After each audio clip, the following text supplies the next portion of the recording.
खबर नहीं होती कि जिसकी जिंदगी का ये लोग खात्मा करने जा रहे हैं वो सजा का हकदार था भी या नहीं। उन्हें महज अपना फरीजा सरंजाम देना होता है। ख़वातीन हज़रात, कवायद के लिहाज से पाकिस्तान में फांसी के वक्त कैदी के नजदीक सिर्फ 4 लोग मौजूद होते हैं, जिसमें जल्लाद, एक एसपी, पुलिस के चंद एहलकार और एक डॉक्टर भी शामिल होता है। उमूमन एसपी के जिम्मे ये फरीजा होता है कि वो कैदी से उसकी आखिरी ख्वाहिश पूछे और अमूमन सजाए मौत पाने वाले लोग अपने बच्चों तक प्यार पहुंचाने या माफी की दरखास्त की ख्वाहिश का इजहार करते हैं। 1985 तक कैदी के लवाहकीन को ये सारा अमल लाइव देखने की इजाजत थी, मगर साबिक वजीर आजम मोहम्मद खान जुनेजो ने ये ऑर्डर पास किया कि लवाहकीन को फांसी का ये पूरा करबनाक अमल दिखाने की बजाय उनके हवाले महज मैयत की जाए। एक कौमी रोजनामे में ये इंकशाफ किया गया कि साबिक वजीर आजम जुल्फकार अली भुट्टो को फांसी की सजा देने वाले तारा मसीह का खानदान ही मुल्क भर में सजाए मौत के कैदियों को लटकाता है। इन तमाम जल्लादों की मुलाजमत ग्रेड 4 से शुरू होती है, जिसकी ज्यादा से ज्यादा तनख्वाह 18,000 रुपए महाना होती है,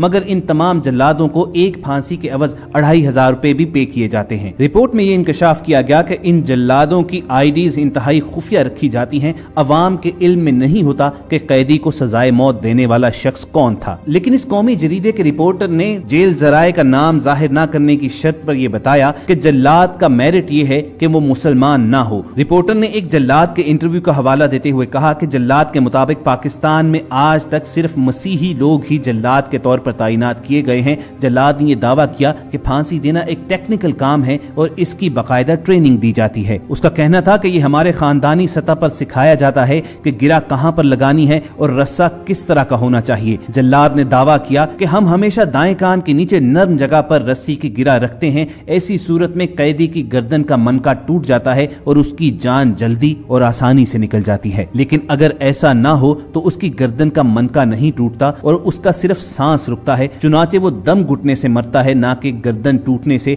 और इस सूरत में वो काफी देर तक फंदे पर झूलता रहता है और उसकी मौत काफी अजियतनाक होती है। बाज़ औक़ात अगर रस्सा सही तरीके से ना पहनाया जाए तो कैदी की गर्दन भी कट सकती है और खून रसना शुरू हो सकता है। जल्लाद ने बताया कि हमारे पास कैदी को सजाए मौत देने के लिए महज 1 मिनट के करीब वक्त होता है। इस वक्त के दौरान हम कैदी के सर पर काले रंग का मास्क चढ़ा देते हैं। इस मास्क के चढ़ने के बाद उसे बाहर की दुनिया का धुंधला सा खाका नजर आता है और उसको सजाए मौत देते वक्त इर्द गिर्द इंतहाई गंभीर खामोशी होती है। ये खामोशी इस कदर होती है कि एसपी साहब फांसी देने का इशारा भी महज हाथ हिलाने से देते हैं। सजाए मौत के कैदी को फांसी घाट पर लाने के बाद उसके गर्दन में रस्सा डालना भी जल्लाद ही का काम है। ये रस्सी मुजरिम के गर्दन के गिर्द इस तरह लगाई जाती है कि किसी भी सूरत में मुजरिम का सर उसकी गिरा से ना निकल सके। लीवर खींचने से पहले जल्लाद मुजरिम के पीछे खड़ा होता है और उसके कान के करीब मुंह ले जाकर कहता है कि मुझे ना तुम्हारी मौत की कोई ख्वाहिश है और ना ही तुम्हारी मौत से मुझे कोई सरोकार है, मैं महज अपनी ड्यूटी निभा रहा हूँ। ये सब कुछ कहने के बाद जल्लाद लीवर के करीब चला जाता है और जो ही एसपी साहब सजाए मौत देने का इशारा करते हैं तो वो लीवर खींच देता है और मुजरिम के पैरों के नीचे से तख्ता खिंच जाता है। मुजरिम की गर्दन फौरी तौर पर लकड़ी के फ्रेम में फंस जाती है और उसका जिस्म नीचे हवा में तकरीबन 5 फुट तक मुअल्लक रहता है। जल्लाद ने बताया कि सजाए मौत के कैदी को सजा पाने के बाद कुछ मुख्तसर मुद्दत के लिए लटकाए रखा जाता है। उसके बाद उसकी मैयत को नीचे उतारा जाता है। मेडिकल ऑफिसर उसकी मौत की तस्दीक करता है। जरूरी कागजात पर सिग्नेचर करने के बाद मैयत को वुरसा के हवाले कर दिया जाता है। जब किसी भी मुजरिम की सजाए मौत के दिन का ऐलान हो जाता है तो सबसे पहले सजाए मौत के कैदी का वजन किया जाता है और उसके वजन के मुताबिक रस्सी तैयार की जाती है। रस्सी तैयार होने के बाद कैदी के वजन के बराबर एक बोरी में रेत भरकर एक बार ये अमल दोहराया जाता है ताकि रस्सी की मजबूती को चेक कर लिया जाए। जल्लाद के मुताबिक रस्सी की लंबाई का बहुत ख्याल रखा जाता है। अगर रस्सी की लंबाई ज्यादा हो तो कैदी की गर्दन कट सकती है और अगर लंबाई बहुत छोटी हो तो कैदी की मौत दम घुटने से होती है और ये ज्यादा अजियतनाक और ज्यादा टाइम टेकिंग होती है। चुनाचे मौत की सजा को आसान बनाने के लिए रस्सी की लंबाई को खसूसी तौर पर पैमाइश करके तैयार किया जाता है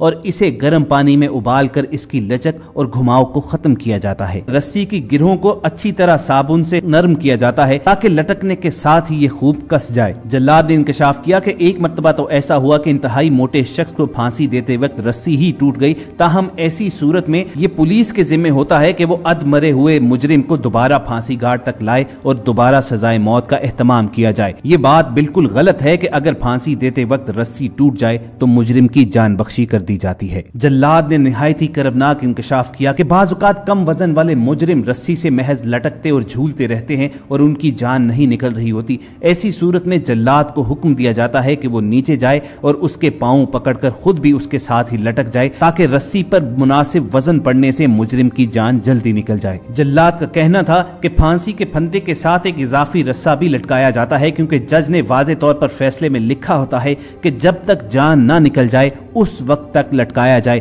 لہٰذا یہ بات بالکل غلط ہے کہ پھانسی کے دوران اگر رسی ٹوٹ جاتی ہے تو مجرم کو چھوڑ دیا جاتا ہے۔ چنانچہ رسہ چاہے 12 مرتبہ ہی کیوں نہ ٹوٹے، اس کی جان ضرور نکالی جائے گی۔ ویسے رسہ ٹوٹنا تقریباً ناممکن ہوتا ہے کیونکہ یہ اتنا موٹا اور مضبوط رسہ ہوتا ہے کہ اس سے 10 ویلر ٹرک بھی کھینچا جا سکتا ہے۔ قواعد کے مطابق پھانسی پانے کے بعد مجرم کی میت کو ایک مختصر سی مدت کے لیے لٹکایا جاتا ہے تاکہ موت کو یقینی بنا لیا جائے، لیکن جلاد کا کہنا یہ تھا کہ اسے ڈاکٹر سے پہلے ہی معلوم ہو جاتا ہے کہ مجرم کی موت ہو چکی ہے۔ اس نے بتایا کہ عام طور پر ہاتھ اور پاؤں جب کالے اور ٹھنڈے ہو جاتے ہیں تو ہمیں معلوم ہو جاتا ہے کہ اس کی جان نکل چکی ہے۔ پھانسی صبح صادق سے قبل پو پھٹنے سے پہلے دی جاتی ہے۔ پھانسی پانے کے بعد مجرم رسے پر جھولتا رہتا ہے اور اس کے بعد جب رسہ ساکن ہوتا ہے تو ڈاکٹر قریب آتا ہے اور مجرم کے ٹخنے پر زور لگا کر یہ دیکھتا ہے کہ آیا اس کی جان نکل چکی ہے یا نہیں۔ اس کے بعد اسے نیچے اتارا جاتا ہے۔ ڈاکٹر مجرم کی میت کا تفصیلی معائنہ کرتا ہے،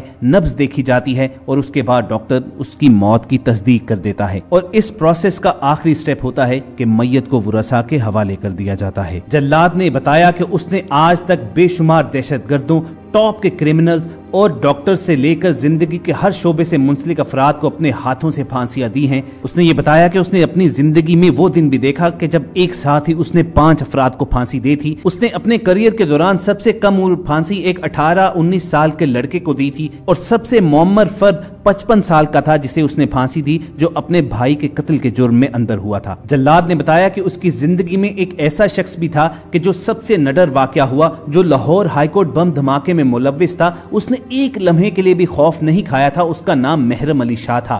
جلاد نے بتایا کہ جب میں نے اس کے کان میں جا کر کہا کہ میں صرف اپنے حکم کی تعمیل کرنے جا رہا ہوں تو محرم علی شاہ مسکرایا اور اس نے کہا کہ اپنے حکم کی تعمیل کرو۔ اور ایک بار تو ایسا ہوا کہ اسے اپنی پروفیشنل زندگی کے دوران اپنی ہی ایک رشتہ دار کو بھی لٹکانا پڑا تھا۔ جلاد نے بڑے فخری انداز میں بتایا کہ اپنی ڈیوٹی پر آنے کے چند سال کے اندر اندر اس نے 100 سے زیادہ افراد کو پھانسی دے دی تھی۔ 2008 کے بعد کچھ عرصے کے لیے جلاد کا کام رک گیا تھا کیونکہ پیپلز پارٹی نے پھانسیوں پر غیر اعلانیہ پابندی لگا تھی۔ 2014 میں یہ پابندی ہٹا دی گئی جس کی وجہ پشاور میں آرمی پبلک اسکول کا واقعہ تھا جس میں 150 سے زائد بچوں کو شہید کیا گیا تھا، جس سے پوری حکومت اور عوام سکتے میں آ گئی تھی اور پھر حکومت نے فوری طور پر پھانسی سے پابندی ختم کر دی تاکہ ٹی ٹی پی کے مجرموں کو جلد از جلد ان کے جرائم کی سزا دی جا سکے۔ کچھ ہی گھنٹوں میں اس جلاد کو لاہور سے فیصل آباد بلایا گیا تھا اور اس نے 2 دہشت گردوں کو لٹکایا تھا۔ اس دن سے لے کر اب تک پاکستان میں ہیومن رائٹس کمیشن کے مطابق 471 افراد کو پھانسی دی جا چکی ہے اور آج بھی اسی تیزی اور اسی روٹین کے ساتھ پھانسی دی جا رہی ہے